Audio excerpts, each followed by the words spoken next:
जय जगन्नाथ सांग माने आज आम पढ़ा माध्य एवं मध्यमार असंगठित तथ्यावली जहाँ को आम अनग्रुप डाटा कहूँ सेटा आम केमिति निर्णय करवा सेटा आज पढ़ा।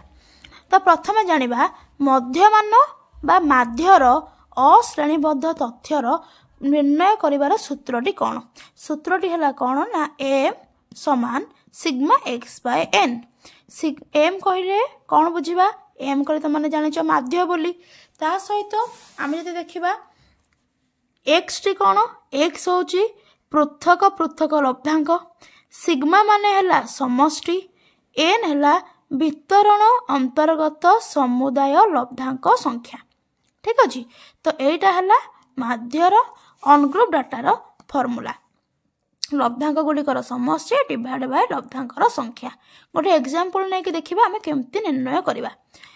उदाहरण लेखाला गोटे श्रेणीर गणित परीक्षा 10 जन छात्र पाइथिबा नंबर को प्रकाश करागला सेगुड़िकर माध्य निर्णय कर। तो कौन कहला गोटे स्कूल रे मैथ परीक्षार गोटे क्लासरूम रे मैथ परीक्षार 10 जन पिला देथिले तांको रिजल्ट होची कोन ना 40 52 63 70 30 44 48 52 47 54। अच्छा तो देखिबा तो आमे जानिबा जे ए नंबर गुडी को कौन कहिबा ना एक्स एक्स है पृथक पृथक लब्धांक माने 40 गोटे एक्स 52 गोटे 63 गोटे एक्स ये सब है एक्स। एन कौटा वितरण अंतर्गत समस्त लब्धांक गुड़िकर संख्या।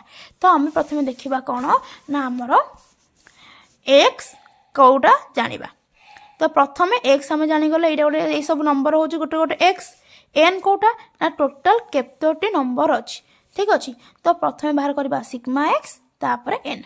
सिग्मा एक्स सिग्मा कहले समष्टि कहार समष्टि ना एक्स रो तो एक्स गुड़ी को आग मिसई देवा। एक्स है 40 52 63 70 30 44 48 52 47 54 आग सिग्मा एक्स माने यही सब को मिसई देलु। तापर कौन देला सब मिसेला पर सिग्मा एक्स आमर केते हला 500। एन हूँ लब्धांक गुड़िकर संख्या टोटाल केतोटी लब्धांक अच्छी देखा 1 2 3 4 5 6 7 8 9 10 टोटाल एन हूँ 10 माने लब्धांक संख्या टोटाल केतोटी संख्या देछि ना 10टी। तो यहाँ है एन सब जाक संख्या गुड़ी को मिसई देले से गुड़ी को कहला सिग्मा एक्स। तो आम फर्मूला हिसाब से सिग्मा एक्स को निर्णय करदेले एन को निर्णय कले। तो सिग्मा एक्स है 500 एन है 10 दिरा को डिवाइड कले आमर मेन आसला केते ना 50। तो यही भाव में आम मध्यमानर बा माध्यर अश्रेणीबद्ध तथ्य देइथिले यही भाव में आम यही सूत्र को अप्लाई करके माध्य निर्णय करबा। पिला माने एबे देखिबा मध्यमा बा मीडियन अश्रेणीबद्ध तथ्य आमे किपरि निर्णय करबा। तबे मध्यमार दुईटी फर्मूला अछि अश्रेणीबद्धर गोटे जुग्म आ गोटे अजुग्म। प्रथमे जानिबा अजुग्म बा ऑड नंबर आमे केमिति अश्रेणीबद्ध तथ्यर मध्यमा निर्णय करबा। तापे फर्मूलाटी होउची n + 1 डिवाइड बाय 2 लब्धांक। प्रथमे देखिबा गोटे एग्जांपल देले तमे एटा भलरे बुझी परिबो केते गुडी लब्धांक निया जायछि बा स्कोर निया जायछि। प्रथमे देखिबो टोटाल केतोटा स्कोर अछि बा केतोटी लब्धांक निया जायछि 1 2 3 4 5 6 7 टोटाल 7टी संख्या अछि। ताहाले एहा होछि कोन ना अजुग्म। जदि 8टी संख्या थांता ताहाले जुग्म ही थांता। तो टोटाल तमे कोन जुग्म कि अजुग्म जानिबा पई प्रथमे संख्या केतोटी अछि गणि दबो टोटाल जेतोटी संख्या थिबो सेही हिसाब रे तमे जुग्म एवं अजुग्म जानिबो एवं तापरे फर्मूलाटी अप्लाई करिवो। एठी मोर 7टी संख्या अछि एवं 7 हेउछि अजुग्म संख्या तेणु मु एठारे एई फर्मूलाटी अप्लाई करिवि n + 1 डिवाइड बाय 2। एन है कौन ना टोटाल संख्या नंबरटा केते अछि टोटाल संख्या अछि 7टी। तो एन है 7 1 जगह 1 डिवाइड बाय 2 7 + 1 है 8 डिवाइड बाय 2 तो समान है आमर कौन ना 4th संख्या। तेबे आम देखिबा आमर जो लब्धांक गुड़िक देइछि तार 4 नंबर रे केउ लब्धांकटी अछि। କିନ୍ତୁ ଏଇଠି ଗୋଟେ କଥା ପିଲାମାନେ ମନେ ରଖିଥିବ, ଏଠାରେ ଯେଉଁ ଲବ୍ଧାଙ୍କ ଗୁଡ଼ିକ ମୁଁ ନେଇଥିଲି ଏହା ସିଷ୍ଟମେଟିକ୍ ଭାବରେ ସାନରୁ ବଡ଼ କ୍ରମରେ ସଜା ହୋଇକି ରହିଛି। ତେଣୁ ତୁମେ ଯେତେବେଳେ ମଧ୍ୟମା ନିର୍ଣ୍ଣୟ କରିବ ପ୍ରଥମେ ଦେଖିବ ଲବ୍ଧାଙ୍କ ଗୁଡ଼ିକ ଠିକ୍ ଭାବରେ ସିଷ୍ଟମେଟିକ୍ ଅଛି କି ନାହିଁ। ଯଦି ଫର୍ମୁଲା ଗୁଡ଼ିକ ସିଷ୍ଟମେଟିକ୍ ସଜା ହୋଇକି ସାନରୁ ବଡ଼ କ୍ରମରେ ନାହିଁ ତେବେ ପ୍ରଥମେ ଏଟାକୁ ଭଲ ଭାବରେ ସଜେଇବ। ଏପଟ ସେପଟ ଥିଲେ ମନେକର 5 ତାପରେ 10 ଦେନ୍ 12 ତାହେଲେ 7 ସେଇଭଳି ଭାବରେ ଲବ୍ଧାଙ୍କଟି ନିର୍ଣ୍ଣୟ କଲେ ଏହା ଭୁଲ ହେବ। ତେଣୁ ପ୍ରଥମେ ସିଷ୍ଟମେଟିକ୍ ଭାବରେ ଲବ୍ଧାଙ୍କ ଗୁଡ଼ିକୁ ସାନରୁ ବଡ଼ କ୍ରମରେ ସଜେଇ ଦେବ, ତାପରେ ଆମେ ଫର୍ମୁଲା ହିସାବରେ ନିର୍ଣ୍ଣୟ କରିବ। ତ ଏଇଭଳି ଭାବରେ 4th ନମ୍ବରରେ ଆମର କେଉଁ ସଂଖ୍ୟାଟି ଥିଲା 9 ଥିଲା। ତାହେଲେ ଆମର ଏଇ ଫର୍ମୁଲାଟି ହିସାବରେ ଲବ୍ଧାଙ୍କର ବା ଏଇ ଲବ୍ଧାଙ୍କ ଗୁଡ଼ିକର ମଧ୍ୟମା ହେଉଛି 9। ଏହା ହେଉଛି ମଧ୍ୟମା ଅଶ୍ରେଣୀବଦ୍ଧର ଅଯୁଗ୍ମ ଥିଲେ ଏଇ ଫର୍ମୁଲାଟି ଆପ୍ଲାଏ କରିକି ନିର୍ଣ୍ଣୟ କରିବା। ଏବେ ଦେଖିବା ଯଦି ଯୁଗ୍ମ ଥିଲେ ଆମେ କିଭଳି ନିର୍ଣ୍ଣୟ କରିବା। 7ଟି ସଂଖ୍ୟା ଥିଲା ବୋଲି ଆମେ ଏଇ ଫର୍ମୁଲା ଆପ୍ଲାଏ କଲୁ।